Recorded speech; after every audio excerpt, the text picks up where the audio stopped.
কত আনন্দ। ডানে আমার গার্ড, বামে গার্ড, সামনে পেছনে সিকিউরিটি গার্ড। আমার পাহারাদারের অভাব নাই, টাকার অভাব নাই, গোলামের অভাব নাই। আমি নিজের হাত দিয়া খানা খাই না কেন? আমার হাতটা ময়লা হয়ে যাবে। আমারে খানা চাবিজ দিয়া আর একজনের মুখে তুইলা দেয়। কি কত বাহাদুরি! কিন্তু চক্ষু যখন বন্ধ হয়ে যাবে, হঠাৎ দেখবা গায়ের গেঞ্জিটা পর্যন্ত নিজের আপনজনেরা বেলেট দিয়া কাইটা রেখে দিবে। জামাটা খুইলা দাও, গেঞ্জি খুলে রাখ, তাড়াতাড়ি বাজারে গিয়া নরমাল অল্প দামের কাফন কিনে নিয়ে আয়। কবর খনন কর, বাঁশ বাগানে বাঁশ খনন, বাঁশ কাঠ, কলা পাতা রেডি কর, গরম পানি রেডি কর। লাশটা ঘর থেকে তাড়াতাড়ি নামা, কয় বাইরে বৃষ্টি, কয় বৃষ্টি হোক, পলিথিন কাগজ দিয়ে পেঁচাইয়া বাইরে রাখ। এখন আর মরা লাশ ঘরে রাখা যাবে না। কে কয় বাইরের মানুষ? নিজের আপন জনে রাখা। নামা ঘর থেকে, লাশ নামাও। কয় বৃষ্টি বাইরে, কয় বৃষ্টি টিষ্টি বুঝি না, ওগলা পাতা আর পলিথিন দিয়ে পেঁচাইয়া রাখো। ইমাম সাহেবরে খবর দাও জানাজার জন্য। বৃষ্টি এখন কি করি? 2 দিন বৃষ্টি চলে, একটু রাইখা দেই ঘরের মধ্যে, পাহারা দাও। কয় না, যেভাবেই হোক পলিথিন উপরে দিয়া কবর খনন কর, ভেতরে কোনো রকম রাখতে পারলেই হয়। দোয়া দায়ী লাগবে না, চাপা মাটি দিয়া চইলা আয়। এখন আর এই মরা লাশের পাহারা দিতে পারবো না। শুধু তাই না, করোনায় দেখাইয়া গেল। কয়েক মাস আগে তোমরা তো ফেসবুক শরীফের ভেতরে দেখেছো, এই যে ঢাকা বাড্ডা থানার ভেতরে আজদাহা 2টা সন্তান, মহিষের মতো 2 সন্তান। বাবায় লেখাপড়া শিখাইয়া গেল, বাবায় টাকার অডেল সম্পদ রেখে মরে গেল। সন্তানেরা বাবার সম্পদ নিয়ে 24টা ঘন্টা ঝগড়া করলো। বাবার লাশটা পড়ে রইল, দাফন করার সময় পাইল না। 2 সন্তান, বাবার টাকা পয়সা নিয়ে ঝগড়া, বাবার লাশ দাফনের ফিকির নাই। এমন কুলাঙ্গার সন্তান জন্ম দিয়া কি লাভ হবে? আর এমন কুলাঙ্গারের বাবা দাবি করে কি লাভ? যেই সন্তানের মানুষ বরদোয়া করে, এই সন্তানের বাপ হইয়া লাভ কি হবে? এমন সন্তান জন্ম দিয়া কি লাভ হবে? একটা সন্তান যদি এমন হইতো, যেই সন্তানের আদর্শ দেখে আরো 10টা সন্তান ভালো হয়ে গেছে, যেই সন্তানের আখলাক দেখে স্কুলের বহু সন্তান আখলাকলা হয়ে গেল। স্কুলে ঠিকই পড়ে, কলেজে পড়ে, কিন্তু নামাজ ছাড়ে না, কারো সাথে খারাপ ব্যবহার করে না। এমন ছাত্র কলেজ স্কুলে আছে না নাই? যুবক দেখা হইলেই হুজুরের দেখে আগে সালাম দেয়। ওই সেদিন একটা ছেলে গেছে আপনাদের এই এলাকার, বাবা কোটি কোটি টাকার মালিক, কিন্তু আলহামদুলিল্লাহ ছেলেটা 1 ওয়াক্ত নামাজ বাদ দেয় না। কোরআন শরীফ পড়ে, স্কুল কলেজের পড়াও ঠিক রাইখা আবার আরবি লাইনের পড়াটাও পড়ে। এই সন্তান ও আজীবন স্কুল কলেজে পড়লেও তো সেলিউট দিব, ধন্যবাদ দিব, কলিজা খুইলা দোয়া আসবে, বরদোয়া আসবে না। আল্লাহ গো, এই যুবকের তুমি কবুল করে নাও। এমন একটা যুবক আমার সোনার বাংলাদেশে যদি কোনো জেলার এসপি হয়, ওই যুবকের এসপি গিরিটা চলবে, স্বর্ণের অক্ষরে ইতিহাস হয়ে থাকবে।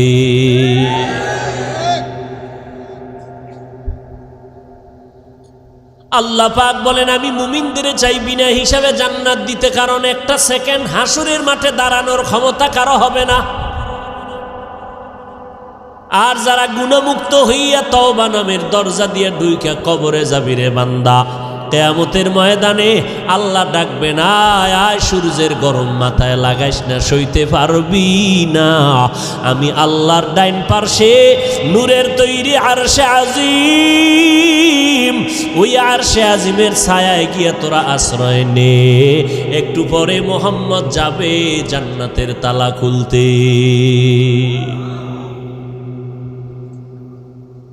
গুনামুক্ত যদি পিছনে গুনাহ করে ফেলছি, শয়তানের ধোকায়, নফসের ধোকায়। এরে যুবক, মানুষের অন্তরে অনেক শখ থাকে, শখ কি কয় আমি পার্কে যাবো, আল্লাহ কয় গেছো তো এবার ফিরে যা। মনের ভেতরে তোর শখ ছিল তুই আড্ডা দিবি নারীদের নিয়ে, দিছো এবার তওবা কর। মনের ভেতরে তোর শখ ছিল বিড়ি টানবি গাঞ্জা খাবি, খাইছো এবার তওবা কর। না হয় মহামারী তোরে এমন ভাবে আটকায় দিবে, মাকে মা বলে ডাক দেওয়ার টাইমও ভাবি না। রাতের বেলা মোবাইল চালাইয়া ঘুমাবি, সকাল বেলা মা আইসা দেখবে সন্তান জমিনে আর জিন্দা নাই। ও আল্লাহর বান্দারা, আমরা যারা টুপি পরলাম, দাড়ি রাখলাম, নামাজ পড়ি, পর্দা করি, হালাল খাই, কোরআন পড়ি, বলেন এই জমিনের মধ্যে কত বিধর্মীরা ইসলামের দুশ্মনী করে। কোরআন বন্ধ হয়ে যাক, মসজিদে তালা দেয়া হোক, মাদ্রাসা বন্ধ হয়ে যাক, ওয়াজ মাহফিল বন্ধ করে দাও, এমন চক্রান্ত নিয়ে বিধর্মীরা কাজে লিপ্ত হয়ে আছে। কেমনে মাহফিল বন্ধ করা যায়, মুসলমানের আওয়াজ বন্ধ করা যায়, মাদ্রাসা বন্ধ করা যায়, হাফেজ কোরআন বন্ধ করা যায়, মাহফিল বন্ধ করা যায়। এত দুশ্মনের মাঝেও আবার একদল তাদের সাথে গিয়া তাল মিলায়, ইসলামের ব্যানার লাগাইয়া এরা ওই মুনাফিক বেঈমানের সাথে গিয়া তাল মিলায় কয় ঠিকই আপনাদের পদক্ষেপ ঠিক আছে, এত ভালো ভালো না, তাবলিগে গিয়া লাভ নাই, তাবলিগটা বন্ধ করে দাও, চরমনাই গিয়া লাভ নাই, চরমনাই বন্ধ করে দাও, কোনো পীরের কাছে গিয়া লাভ নাই, আহলে হক পীর মাশায়েখের দরজায় তালা লাগাও, ওয়াজ মাহফিল বন্ধ করে দাও। এই রকম একদল মুনাফিক বেঈমানের সাথে তাল মিলাইয়া তাবলিগে যাইও না, চরমনাই যাইও না, দেওবন্দি কওমি মাদ্রাসায় যাইও না, ওই ওয়াজ মাহফিলে এদের সামনে বসবা না, আবু হানিফার মাযহাব অনুযায়ী চলিও না।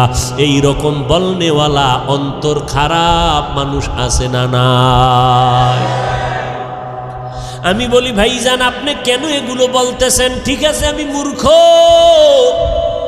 মূর্খ হিসাবে একটা প্রশ্ন আপনাকে করি ভাইজান, আপনার কথা আমি 1 মিনিট মেনে নিলাম, চরমনাই যাব না, উজানি যাব না, বাহাদুরপুর যাব না, নানুপুর যাব না, আহলে হক কোনো পীরের কাছে যাব না, দেওবন্দে যাব না, কওমি মাদ্রাসায় যাব না, তাবলিগে যাব না। খবরদার, আপনার কথা 1 মিনিটের জন্য মেনে নিলাম। এইবার আমার মূর্খ হিসাবে আপনার কাছে দাবি, বলেন এই এই এই এই ঠিকানায় যাব না, তাহলে আমার তো আল্লাহ দরকার, আমার তো নবী দরকার, আমার তো মোনাজাতে কান্না দরকার, আমি গুনাহ থেকে মুক্ত হওয়া দরকার, আমি তো আমার হাতটাকে পবিত্র বানানো দরকার, আমি তো সুন্নাতওয়ালা পোশাক পরা দরকার। বলো এই এই ঠিকানায় যাব না, নতুন একটা ঠিকানা দাও যেখানে গেলে বয়ানে কান্না আসবে, দিলটা নরম হবে, আখেরাতের কথা স্মরণ হবে, দাড়ি বিহীনওয়ালা দাড়িওয়ালা হয়ে যাব, সুদখোরওয়ালা সুদ ছেড়ে দিব, বেপর্দাওয়ালা পর্দা করব, আল্লাহর নবীর সুন্নতের মালাটা গলায় লাগাবো। এমন একটা ঠিকানা আমাদের বলে দাও। এরা এদিকেও যাইতে দেয় না, ঠিকানাও নতুন দেয় না। তাহলে আমরা বুঝতেছি এরা আসলে আমাদের কল্যাণ চায় না, এরা বিধর্মীদের পা চাটা দালালি করে। এই যুবকেরা, সহজ কথা না বুঝলে আর কেমনে বুঝাবো? তাবলিগে যাব না, চরমনাই যাব না, আবু হানিফারে মানব না, কওমি মাদ্রাসায় যাব না, দেওবন্দির কাছে যাব না, সব ছেড়ে দিব। তবে কোথায় যাব? ঠিকানা দাও আলাদা, যেখানে গেলে দাড়ি উঠবে, টুপি উঠবে, দাড়ি উঠবে, পাগড়ি উঠবে, কান্না আসবে, আমল হবে, মা বাবার খেদমত করতে পারবো, আকীদা ঠিক হবে, এরকম একটা ঠিকানা দাও। ঠিকানাও দেয় না, ঠিকানাও। আর এরকম ঠিকানা আমরা তো দেখিও না, যে চরমনাই, তাবলিগ, দেওবন্দি, কওমি, উজানি, বাহাদুরপুর, নানুপুর, হক্কানি পীর মাশায়েখ ছাড়া ভণ্ডটণ্ড যেটি আছে এদের কাছে গেলে যে দাড়ি উঠবে, কান্না আসবে, এরকম একটা জায়গাও বাংলাদেশে আমি দেখি না। বরং তাবলিগে আসিল, একটু আমল টামল করছে, ঠিকানা হারাইয়া উল্টা পাল্টা দৌড়াইয়া কয় তাবলিগ করা শিরিক। দাড়ি ছোড়ো কেন? কয় মওদুদি সাহেবের ফতুয়ায় আসি, এখন মদিনার ফতুয়ায় নাই। কি আমল টামল সাইরে দিস, আগে একটু নফল টফল পড়তাম। না না না, নফল নাই। আরে নফল পড়ব মেয়া, আমগো হুজুরে কইছে বিতির নামাজও লাগে না। ব্যাস, অমুকে কাফের, অমুকে মুশরিক। আরে বাপরে বাপ, এটা কাফেরের কন্ট্রাক্টারই লইছে, আছে না নাই? কাফের কইতে জিব্বায় মোটেও বেরেক নাই। এগুলো কেন?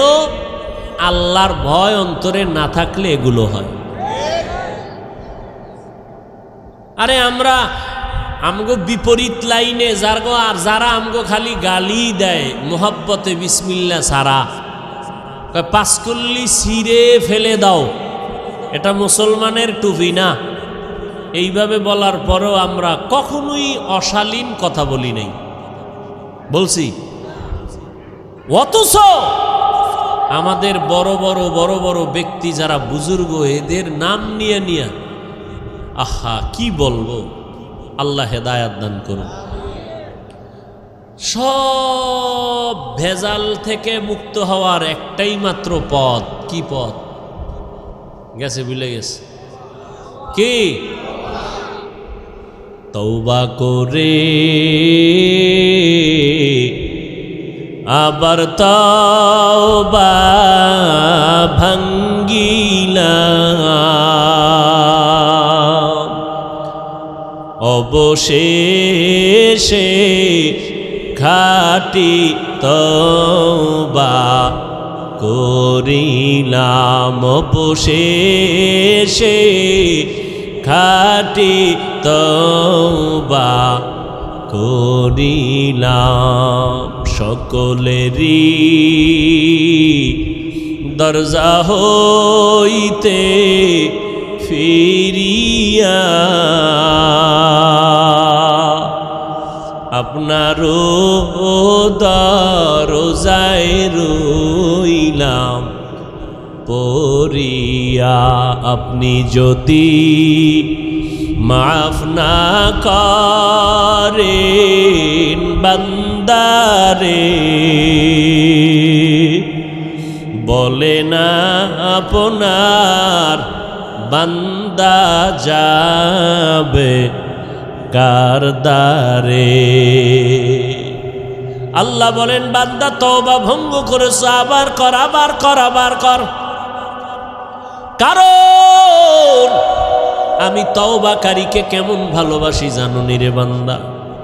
আমি আল্লাহ তওবা করনেওয়ালারে এত মোহাব্বত করি, গুনাহ করাটা এত মারাত্মক না, তওবা না করাটা যেমন মারাত্মক। আমি আল্লাহ পাক তওবার দরজা খুলে ডাকতে থাকি, ও বান্দা কি পরিমাণ গুনাহ করছো, আয় ক্ষমা চা, পাহাড় পরিমাণ এখনই মাফ করে দিব। কারণ এটা আমার স্পেশাল পাওয়ার। আমি আল্লাহ তোরে এতটাই মোহাব্বত করি, তওবা করবি। আমি আল্লাহর মোহাব্বত নিয়া জাহান্নামের ভয়, 2 ফোঁটা চোখের পানি ছেড়ে যদি তওবা করো, চোখের পানিটা গালের নিচে যাওয়ার আগে সব গুনাহগুলো মাফ করে দিব।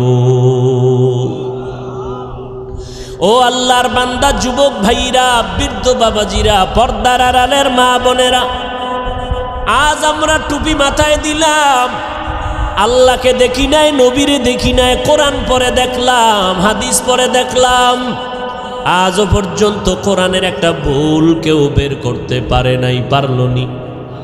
বরং বহু বেঈমান কোরআনের ভুল বের করতে গিয়া নিজেরা কালেমা পড়ে মুসলমান হয়ে গেল। ও যুবক আল্লাহর গোলাম, আজকে চোখের সামনে তাকাইয়া যদি দেখো, আমরা নবীর তরিকা মতো চলতে গিয়া না খাইয়া কেউ মরে যাই নাই। এত মহামারী করোনা গেল, কতজনার চাকরি নাই, কতজনার ব্যবসা নাই, কিন্তু কোনো কোরআনওয়ালা না খাইয়া মরে না। কাদেরে কুদরতু দারি বার কামাল, আন্তা রব্বি আন্তা হাসবি জুল জালাল, তুহি কাদের জলিলুল্লাহ জাহাদার, বহর হালে তুহি মেরা নেগাহদার। আল্লাহ পাক রব্বুল আলামিন বলেন, এই কোরআনে কোনো ভুল নাই, চ্যালেঞ্জ দিয়ে দিলাম। ও যুবক, আজকে তুমি মনে মনে ভাবতেছো টুপি মাথায় দিলে মাথা গরম, দাড়ি লম্বা করলে যৌবনের ভাব চলে যাবে। ও আল্লাহর গোলাম, এত চিন্তা তো আমগো মাথায় ছিল। টুপি মাথায় দিলে মনে হয় স্বাধীনতা থাকবে না, না খাইয়া মরব না। ও যুবক ভাই, আপনারা যারা নামাজ পড়েন না, দাড়ি রাখেন না, পর্দা করেন না, হালাল খান না, নবীর তরিকা মানেন না, আপনারাও 3 বেলা খান, আমরা কোরআনওয়ালারাও 3 বেলা খাই, নাকি না খাইয়া থাকি? আপনারাও ঘুমান, আমরাও ঘুমাই, আপনারাও ব্যবসা করেন, আমরাও ব্যবসা করি, আপনারাও চাকরি করেন, আমরাও চাকরি করি, আপনারাও দেশ বিদেশ সফর করেন, আমরাও। তাহলে আমরা টুপি আর দাড়ির কারণে ঠগলাম কই? হ্যাঁ, বরং সম্মান তো আলহামদুলিল্লাহ 1000 কোটি গুণ আপনাদের তুলনায় কোরআনওয়ালাদের বেশি না কম? চেয়ারম্যান সাহেব দেখলেই সালামু আলাইকুম হুজুর দোয়া করবেন। নির্বাচনের আগে ইমাম খতিব সাহেবের কাছে গিয়া কয় হুজুর দোয়া করবেন, নির্বাচনে দাঁড়াইলাম। এমপি সাহেব দেখা হইলে দোয়া করবেন, সালামু আলাইকুম। মন্ত্রী মহোদয় দেখা হলে হুজুর দোয়া করবেন। এইভাবে অসুস্থ রোগী হসপিটালে কান্না করে, সন্তানেরা দৌড়ায় হুজুর দোয়া করবেন। 1 খতম কোরআন পড়েন। ও আল্লাহর বান্দারা, আজকে ধুলা দিয়া চোখের মধ্যে বাজে কথা বলে, হুজুরেরা ভিক্ষা করে খায়। খোদার কসম, হুজুরেরা ভিক্ষা করে খায় না, বরং মানুষের অন্তরে আল্লাহ এই পরিমাণ মোহাব্বত বাড়ায় দিলেন, মানুষগুলো কলিজা দিয়া হুজুরদের মোহাব্বত করে। একটা গাছে ভালো ফল হয়, কয় বড় ফলটা হুজুরের দিয়া দিমু, ইমাম সাহেবরে দিয়া দিমু। ভালো খানার আয়োজন করে, বলে ইমাম সাহেবরে দাওয়াত দাও, হুজুরের টাকা দাও, হাদিয়া দাও। এই হুজুরের প্রতি মায়া মোহাব্বত অন্তরে বাড়াইলেন কে? হুজুরেরা কাউকে বলে না আমারে 5 টাকা দাও, 10 টাকা দাও, না খাইয়া মরে গেলাম, না, বরং আল্লাহর কাছে দোয়া করে। আর আল্লাহর বান্দারা টাকা নিয়ে মাদ্রাসায় গিয়ে কয় হুজুর 10টা এতিম ছেলেরে 1 বেলা খানা খাওয়াইতে চাই, কি লাগবে? এই লাগবে বলে দিয়া দিলাম। আমার আম্মা জান অসুস্থ, একটু দোয়া করবেন। সম্মান তো দুনিয়ার লাইনেও কম নাই।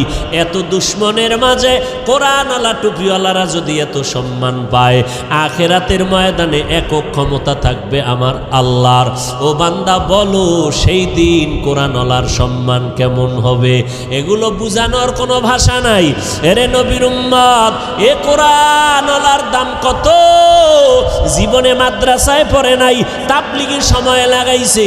এসপি সাহেব এখন তার মর্যাদা বেড়ে গেল, মন্ত্রী মহোদয় নামাজ পড়ে, দাড়ি রাখলো, কি ব্যাপার? কয় কোরআনওয়ালাদের সোহবত লাগাইছি, মন্ত্রী মহোদয়ের দাম বেড়ে গেল, মানুষ সম্মান করে, সবাই শ্রদ্ধা ভক্তি করে, মরিয়া গেল সবাই তার জন্য দোয়া করে। এরে নবীর উম্মতের দল, স্কুলের মধ্যে যেই ছাত্রগুলো নামাজ পড়ে, 2-1টা অন্তর খারাপ বলা ব্যতীত সবাই দোয়া করে। যেই সমস্ত ছেলেমেয়েরা আড্ডা দেয়, কি দেয়? আড্ডা দেয়, গান বাজনা করে। যেই ছেলেটা ক্লাসের মধ্যে একটু পর্দা, একটু নামাজ, এদিকে মাইল বেশি, এ মেয়েরাও কয় খবরদার এই ভাইরে ডিস্টার্ব করিস না, ও তো আমগো আড্ডা আইতে চায় না, ওর কায়দায় থাকতে দে। কথা ঠিক নেই? আল্লাহ পাক দেখায় দিলেন, রে গোলাম একটু নজর করে দেখো, তোমরা টুপিদারি রাখবা না কেন? বলো কেন? কি সমস্যাটা কোথায়? ব্যবসা চলে যাবে। কই টুপিদারিওয়ালারাও তো কোটি টাকার মালিক, ব্যবসা করে।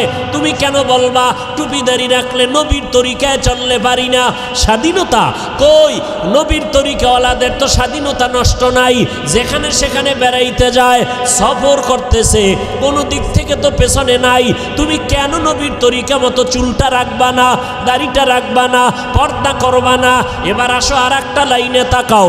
তোমার আমার মতো যুবক র্যাব, আর্মি, পুলিশ, বিডিআরের চাকরি করে, দাড়িওয়ালা নামাজি আছে না নাই? বিবেকটাকে জিজ্ঞাসা করো, বাবা তুমি কেন পারবা না? তোমার আমার মতো যুবক রাস্তায় গাড়ি চালায়, দাড়িওয়ালা নামাজি ড্রাইভারের অভাব নাই। আজান হয়ে গেল, গাড়িটা ব্রেক কইরা মসজিদে দাঁড়ায় গেল। মুক্তাদ সব ড্রাইভার, হেল্পার, কন্ট্রাক্টর, যাত্রীরা পর্যন্ত নামাজ আদায় করে মসজিদে। হাইওয়ে রোডে ঘুরলে দেখবা, যাইবার সময় দেখবা নামাজের টাইমে গাড়ি রাস্তায় দাঁড়ানো, লাইন দিয়া দাঁড়ায় গেছে সব যাত্রীরা নামাজে, ড্রাইভার নামাজে চলে গেল। এরে নবীর উম্মতের দল, তোমার আমার মতো যুবক দেখো ময়দানে কৃষিকাজ করে, দোকানে কর্মচারী, নামাজ দাড়িওয়ালার অভাব নাই, এক বেলার নামাজও বাদ দেয় না। রিক্সা চালায় বান্দা, কোমরে গামছা বান্দিয়া এত কষ্ট করে, এক বেলার নামাজও বাদ দেয় না। না খাইয়া থাকবে, তারপরও কোনোদিন হারাম খাবে না, সুদ খাবে না, লোন উঠাবে না। ও আল্লাহর বান্দা, তারা যদি পারে তোমরা কেন পারবা না? বাহাদুরি বাহাদুরি ভাব, মনে মনে ভাবতেছো হুজুরেরা তো আসলে ফকির, এরা তো গরিব। আসলে না, আমরা গরিব না, কারো কাছে ভিক্ষা করে আমরা চলি না। তুমি যদি একটু জ্ঞান খাটাইয়া তদন্ত করো, তোমার বাবার যে এত টাকা পায় কই, তুমি যদি তদন্ত করে দেখবা, হয়তো তোমার বাবায় জাকাতটা ঠিক মতো দেয় না, তোমার বাবায় হালাল হারাম মিশ্রিত কইরা ব্যবসা করে, তোমার বাবায় জুলুম কইরা কইরা টাকা পয়সা নেয়, অথবা সরকারের টাকা চুরি কইরা এরপরে নিজের পুঁজি বাড়ায়। ও বাবা, দেখবা তোমার বাবার থেকে ডাকাত আর কেউ নাই। হুজুরেরা চোর না, ডাকাত না, বরং তুমি খোঁজ নিয়ে দেখো হালালভাবে ব্যবসা কয়জনে করে, হালালভাবে চাকরি করিয়া কে কয়তলা বিল্ডিং করেছে, একটু নজর করে দেখো। কোনো হুজুরকে তোমরা ছোট মনে করিও না। আসলে এগুলো ছোট মনে কইরা কি বুঝায়, তোরা হুজুর হবি না, এটা বুঝানোর জন্য একটা চাপা দিল। হুজুরদের উপরে দোষ চাপাইয়া চায় আমার যুবক সমাজ যেন হুজুর না হয়। কি হবে? ডাকাত, সন্ত্রাস হবে, সন্ত্রাস, কলম চোর, সরকারের টাকা চোর, আর লেখাপড়ার জীবনে হবে বিদ্যা চোর। কি চোর হবে? যেই বিদ্যা পড়িয়া শিক্ষিত, বড় দামি চেয়ারে বসে, সেই শিক্ষার পাতা চিরা চিরা জুতার ভিতরে ঢুকায় নকল। আছে না নাই? বিদ্যার সাথে এখনই যদি বেয়াদবি হয়, এই সন্তানের দ্বারা আদর্শ সমাজ গঠন হবে না। ও আল্লাহর বান্দারা, যদি বাহাদুরি বাহাদুরি ভাব দিয়া হুজুরদের বিদ্যাঙ্গুলি দেখাইয়া বলো টুপি পরব না, দাড়ি রাখবো না, নামাজ পড়ব না, দেখি কে কি করে, আল্লাহ কয় নবী জানায়া দেন, ওরে করব কি হুজুরে করবে না, আমি আল্লাহই করব। যদি সীমা বেশি লঙ্ঘন করে আমি দুনিয়াতেই ধরবো, ওর কিডনি নষ্ট করে ফেলবো, ওর হাত পাও নষ্ট করে ফেলবো, আমি আল্লাহরে অসুস্থ বানাইয়া বিছানায় ফালায় রাখবো, এমন রোগ দিব যেই রোগের চিকিৎসা কোনো কেউ ডাক্তার করতে পারবে না, আমি আল্লাহ। এরপরে স্থায়ী ধরাটা দেব মরার পর। কেমন? ওই কবরে যেদিন সাদা কাপনের প্যাকেট হইয়া যাবি রে বান্দা, কে পীর সাহেব, কে মুরিদ, কে বাবা, কে সন্তান, কে ডাক্তার, কে রোগী, ভেদাভেদ নাই। ওই কবরে যদি বান্দা যাওয়ার পর ডানে বামে উপরে নিচে সামনে পেছনে মাটি আর মাটি, অন্ধকার, পাড়াইয়া পাড়াইয়া মাটি দিল, মাথার মুষ্টি পায়ের মুষ্টি খোলা, দুইজন ফেরেশতা কবরে আসবে তিনটা প্রশ্ন করার জন্য। রবের পরিচয় দাও, ধর্মের পরিচয় দাও, রাহমাতুল লিল আলামিনের পরিচয় দাও। ওরে দুনিয়াতে যারা বিদ্যাঙ্গুলি দেখাইছো আর বাহাদুরি করে বলছো আমরা টুপি পরব না, নামাজ পড়ব না, ওলামায়ে কেরামের কথা মানব না, বরং বিরোধিতা করব, নবীর তরিকায় চলব না, আল্লাহর হুকুম মতে কোরআন পড়ব না, নবীর আদর্শের সুন্নতের জবাই করব, এরা এই অবস্থায় যদি কবরে যাও ওই তিনটা প্রশ্নের জবাব দিতে কেউ পারবে না। নবী বলেন তাৎক্ষণিকভাবে আমার আল্লাহ রাগান্বিত হইয়া ফেরেশতাকে বলবে, ও কবরের ফেরেশতা, এই নাফরমানের আর সুযোগ দিও না, এখনই কবরে জাহান্নামের বিছানাটা বিছাইয়া দাও, জাহান্নামের সাথে একটা রাস্তা বানাইয়া দাও, কবরে জাহান্নামের আগুন গুণ, একটা না দুইটা না 70 থেকে 99টা সাপ কবর এসে ভরে যাবে। আমার আল্লাহ রাগান্বিত হইয়া কুদরতের আওয়াজ দিয়া বলবেন, ও কবরের মাটি, এই গুনাহগার নাফরমানের দুই পার্শ্ব থেকে জোরে জোরে চাপ দাও। এত জোরে কবরের মাটি দুই পার্শ্ব থেকে চাপ দিবে। নবী বলেন, এক পার্শ্বের পাজরের হাড় আর এক পার্শ্বে পাজরের ভেতরে ঢুকে যাবে। ও আল্লাহর বান্দা, এইরকম আযাব একদিন আর দুদিন না, কিয়ামতের সিংহায় ফুৎকার দেওয়া পর্যন্ত কবরে হতে থাকবে। ওই কবরের আযাব এত ভয়ঙ্কর, এত মারাত্মক। জান্নাতি সাহাবী 10 জনের মধ্যে একজন হযরত ওসমান রাদিয়াল্লাহু তাআলা আনহু কবরের কিনারা দিয়া গেলেই হাউ মাউ করে চিল্লাইয়া কান্না করতেন। জান্নাতি সাহাবী ওসমান কবরের কিনারা দিয়া গেলে কান্দেন কেন? ওসমান বলে, মরণের পর কবর হলো প্রথম ঘাঁটি। যদি আমি ধরা খাইয়া যাই, আমার উপায় নাই। ওই ভয়ে আমি চোখের পানি ধরে রাখতে পারি না, কবরের আযাবের ভয়ে। আল্লাহর নবী বলেন, কবরের আযাব এতটা ভয়ঙ্কর, সমস্ত মাখলুকতেরা দেখতে পায়, শুনতে পায়, আর মানুষ আর জিনেরা শুনবে না, দেখবে না। এই জন্য দেখা যায় কত গুনাহগারের কবরের পাশে গরুর গোয়াল ঘর, লাশটা দাফন করে সবাই চলে গেল। সকালবেলা ওইটা দেখে গরু একটাও গোয়াল ঘরে নাই। একটা গরু পেঁচাইয়া জায়গায় মরে গেল, আবার কিছু গরু রশি সিরিয়া পালাইয়া গেল। আবার অনেক সময় দেখবেন কবরস্থানের দিকে তাকাইয়া কুকুর ঘেউ ঘেউ করে চিল্লায়, কারণ ওরা কবরের আযাব দেখতে পায়, শুনতে পায়। কবরের আযাব সহ্য করতে পারে না রে বাবা। আল্লাহর কাছে তওবা করো। যার কপালে হেদায়াত আছে, আল্লাহ তার এই ময়দান থেকে হেদায়াত দিয়ে দিবেন, চোখে পানি আসবে। আর যার কপাল বড় খারাপ, গুনার কারণে দিলটা এত পরিমাণ পাথরের মতো শক্ত, দিল নরম হয় না, চোখেও পানি আসে না রে বাবা। মা বাবার বেয়াদবি, ওলামায়ে কেরামের বরদোয়া লেগেছে কপালে, এখনো সময় আছে রে বাবা, মাওলার কাছে তওবা করে নাও। মরণ তো একবার হবে। হায়াতের মালিক আল্লাহ, ইজ্জতের মালিক আল্লাহ, রিজিকের মালিক আমার আল্লাহ। অতএব আমি ডাক্তারি পড়ি, ইঞ্জিনিয়ারিং পড়ি, চাকরি করি, ব্যবসা করি, আমার আল্লাহকে আমি ভুলবো না, নবীর তরিকার বাহিরে চলবো না, গুনাহ নিয়ে কবরে যাব না, পেছনের গুনাহ থেকে তওবা করে ফেলবো। জীবনে যতদিন বেঁচে থাকবো, মরিয়া গেল আর গুনার কাছেও যাব না। মোবাইল নিয়ে গুনার প্র্যাকটিস করব না। তওবা করার সবার ভাগ্য হবে না। আল্লাহ যার অন্তর দিয়া কবুল করবে তওবার জন্য, তার কপাল খুলে যাবে। তবে তওবার জন্য আল্লাহর কাছে তৌফিক চাইতে হবে। ও আল্লাহর বান্দারা, আল্লাহর মোহাব্বত যাদের অন্তরে আছে, একবার অন্তর দিয়ে আমার আল্লাহকে মনে মনে ডেকে বলো, হে মালিক, আমার মতো গুনাহগার এই ময়দানে আর একজনও নাই। আমাকে মানুষ কত মাওলানা, হুজুর বলিয়া সম্বোধন করে সম্মানের চেয়ারে বসাইল। কত মানুষ আইসা দোয়া চায়, পানি পরা নেয়, হুজুর আমার মা অসুস্থ, একটু পানিতে দম করে দেন, আমার মা যেন সুস্থ হইয়া যায়।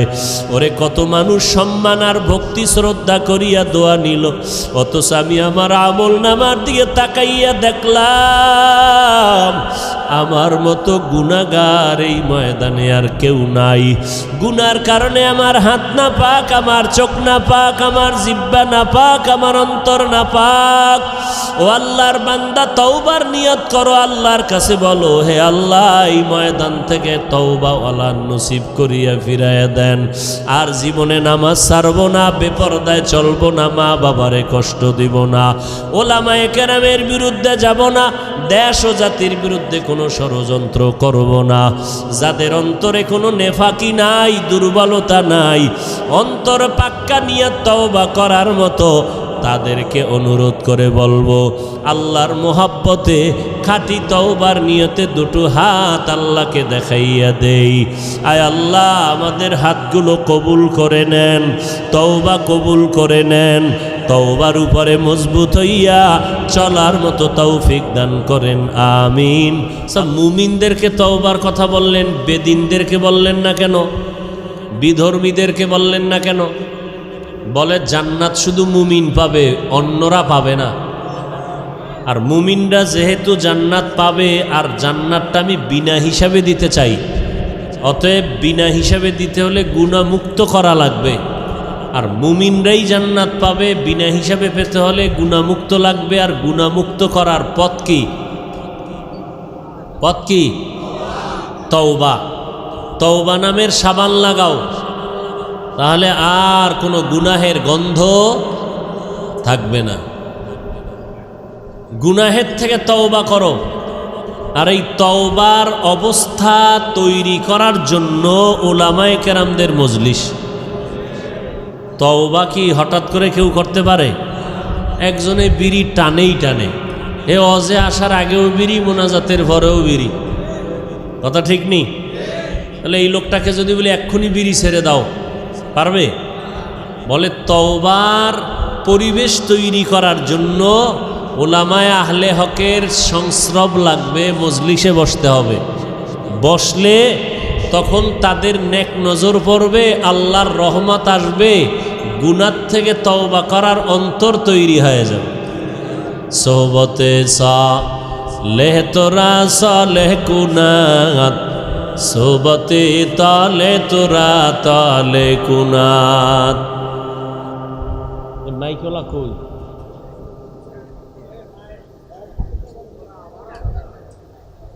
বুঝে না কিছু? বারবার বলতেছি মনিটরের সাউন্ড দাও, রিভার্ব দাও।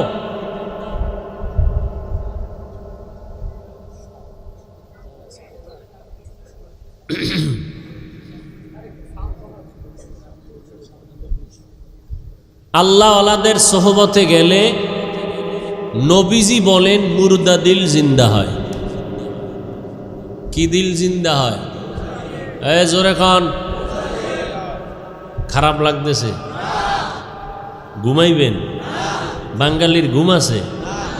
গজবের মোবাইল কেড়ে নিয়েছে ঘুম কি? আর এখন যে গরম, এ যুবকেরে এসিতে দিলেও ঘুমাইব না।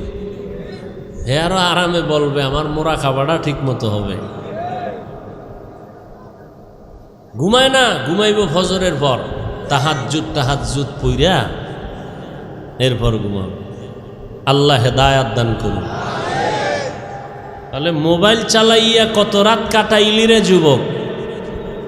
আল্লাহর কোরআনের বাগানে যদি একটা রাত কাটাও আর কবুলি যদি হইয়া যায়, জান্নাতে ঢুকতে আর কোনো টিকিট লাগবে না।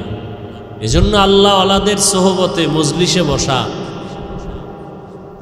খুব জরুরি। নবী বলেন লাভ কি? মুর্দা দিল কি হয়? কথা বলেন না কেন? قال النبي صلى الله عليه وآله وسلم عليك بمجالسة العلماء واسمع كلام الحكماء فإن الله لا يحيي القلب الميت بنور الحكمة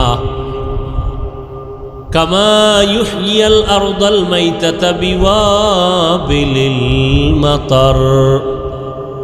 পয়গম্বর বলেন, অতীতের একজন লোকমানে হাকিম, বড় দামি মানুষ, জ্ঞানী মানুষ, তার সন্তানকে উপদেশ দিতেছিলেন, ও সন্তান, উলামায়ে আহলে হকের মজলিসে বসো, তাদের হিকমতপূর্ণ কথাগুলো শ্রবণ করো। কি লাভ হবে? বলে তাদের হিকমতপূর্ণ কথাগুলো শুনলে আল্লাহ মুর্দা দিলওয়ালাগুলোকে জিন্দা দিলে পরিণত করে দিবেন। লোকমানে হাকিম তার সন্তানকে এই উপদেশ দিতেছেন, আর সেই উপদেশের কথা নবীজি সাহাবাদেরকে শুনাইতেছেন। বলে কেমন জিন্দা হবে? কামা ইউহয়িল আরদাল মাইতাতা বিওয়াবিলিল মাতার। নবীজি বলেন, উম্মত, সূর্যের গরম তাপে জমিনটা যেমন শুকাইয়া ফাটল ধরে যায়, চাষাবাদের ক্ষমতা থাকে না, ফসল উৎপাদনের ক্ষমতা হারিয়ে ফেলে, হঠাৎ ওই শক্ত জমিনের মধ্যে রব্বুল আলামিন যখন আবার রহমতের বৃষ্টি দান করেন, ওই শক্ত জমিন এতটা দুর্বল আর নরম হয়, যেই জমিন ফসল উৎপাদনের ক্ষমতা হারিয়ে ফেলেছিল, আল্লাহর রহমতের বৃষ্টির কারণে ওই জমিন এখন ফসলের জন্য উর্বর হয়ে গেল। ঠিক যারা গুনাহ করে করে করে করে নিজেদের অন্তরটা চৌচির করে ফেললো, এখন আর আমলের চাষাবাদ চলে না, নামাজের কথা ভালো লাগে না, রোজার কথা ভালো লাগে না, টুপির বয়ান শুনতে চায় না, দাড়ির বয়ান শুনতে চায় না, পর্দার বয়ান শুনতে চায় না, হালালের বয়ান শুনতে চায় না, মনটা চায় যেন বয়ান না শুনি। আওয়াজ কমাইয়া দাও, মাইকের আওয়াজ কমাইয়া দাও, ওয়াজের আওয়াজ বন্ধ করে দাও। কেন? বলে আমার ক্ষতি হয়, বাচ্চার ক্ষতি। কিন্তু গানের আওয়াজ বাড়ায় দিলেও কোনো ফতুয়া চলে না। এরকম অন্তরওয়ালা আছে না নাই? এদের অন্তর সাফ না নাপাক? মরিচিকা পড়ে গেছে, গুনাহের মরিচিকা অন্তরে পড়ে গেল। আল্লাহর নবী বলেন, উলামায়ে আহলে হকের চেহারা দেখো আর তাদের মজলিসে বসবা, কারণ আর কোনোদিন মুহাম্মদ আমার শেষ নবী, তার চেহারা দেখতে পারবা না, তার সামনে বসতে পারবা না। যার সামনে একটা সেকেন্ড বসলে জীবনের পরিবর্তন এক সেকেন্ডে হয়। মাদ্রাসায় 12 বছর 16 বছর লেখাপড়া কইরা যা অর্জন করি, আল্লাহওয়ালাদের সোহবতে গিয়া 30-40 বছর জিকির করিয়া যা অর্জন করলাম। আমার মায়ার নবীকে আল্লাহ এত পাওয়ার দান করেছিলেন, নবীর সামনে একটা সেকেন্ডেই তা অর্জন হয়ে যাইত। কাদের কুদরত দারি বর কামাল, আন্তা রব্বি আন্তা হাসবি জুল জালাল, তুহি কাদের জলিলুল্লাহ জাহাদার, বহর হালে তুহি মেরা নেগাহদার। উলামায়ে আহলে হকের মজলিস। এখন হাজারো আফসোস যদি করো, নবীজির সামনে বসার আর ভাগ্য তোমার হবে না রে গোলাম। কারণ কিয়ামতের আগে আমার নবী কখনো আসবে? قال النبي صلى الله عليه وآله وسلم سيكون في أمتي دجالون كذابون قريب من 30 كلهم يزعم أنه نبي وأنا خاتم النبيين لا نبي بعدي أو كما قال النبي عليه الصلاة والسلام। পয়গম্বর বলেন, অচিরেই আমি আখিরি নবী মুহাম্মদ বিদায়ের পরে 30 জনের কাছাকাছি এমন কিছু ব্যক্তি আসবে যারা নিজেদের নবী দাবি করবে। আসলে এরা দাজ্জাল, এরা কাজ্জাব, এরা মিথ্যাবাদী, এরা মিথ্যা সত্য সংমিশ্রণ করিয়া বলবে আমি নবী দাবি করলাম, আমি নবী। আল্লাহর নবী বলেন, ওয়া আনা খাতামুন নবিয়্যিন লা নাবিয়্যা বাদি, আমি হইলাম শেষ নবী, আমার পরে কোনো নবী আর নাই। শেষ নবী কে? মুহাম্মদ। এরপরে আর কোনো নবী আছে? এরপরে নবী ভবিষ্যৎবাণী করলেন 30 জনের মতো লোক হবে, এরা দাবি করবে নিজেদেরকে কি? এর মধ্যে এক কাদিয়ানি, গোলাম আহমদ কাদিয়ানি এলো ডাইরেক্ট আমার রসুলের নবুয়তকে অস্বীকারকারী। বুঝেন না কথা? শেষ নবী আমার নবীরে মানে না। আবার একদলে আমি নবী বলে নাই, কিন্তু এমন কথা বলেছে মনে হয় জানো তিনি নতুন নতুন শরীয়তের আবিষ্কারক। নবী ভাব, নবী না কিন্তু কি? নবী ভাব। নবী ভাব অন্তরে জমা করে কয় মুহাম্মদ নবী ঠিক, তবে নিষ্পাপ না। নিষ্পাপ না হইলে নবী কি? পাপী। হ্যাঁ, আল্লাহ হেদায়াত দান করুন। সারা দুনিয়ার আহলে সুন্নাত ওয়াল জামাতের আকীদা, সমস্ত নবীরা নিষ্পাপ, কোন নবীর কোনো গুনাহ নাই। যদি কেউ বলে আছে তার ঈমান চলে যাবে। আর যদি আমার নবীর ব্যাপারে কয় হ্যাঁ, তাহলে তার ঈমান থাকবে? জোরে বলেন। খুব সাবধান। আরে আপনারা ভাবতেছেন এই কথা কে কইবে, এত বড় সাহস? আমাকে সোনার বাংলায় আমরা হুজুরেরা আছি, মাদ্রাসা আছে, তাবলিগ আছে, চরমনে আছে, দাওবন্দি, কওমি, এর মধ্যে কে বলবে? আরে ভাই, আমগো মতো লঙ্গি ভরা মোল্লা না, বড় টাইটেলওয়ালা বক্তা স্টেজে উঠে বলে নবীরাও ভুল করেছিলেন। বক্তা সাহেবকে কোনো তর্ক নাই, আগে জবাব দাও, এই কথা উম্মতেরে বলার দ্বারা ইসলামের উপকার কি? তোমার কথা সঠিক ব্যাঠিকের কিলাকিলি পরে, আগে জবাব দাও, উম্মতেরে এই কথা বলার দ্বারা ইসলামের লাভ কি বলো।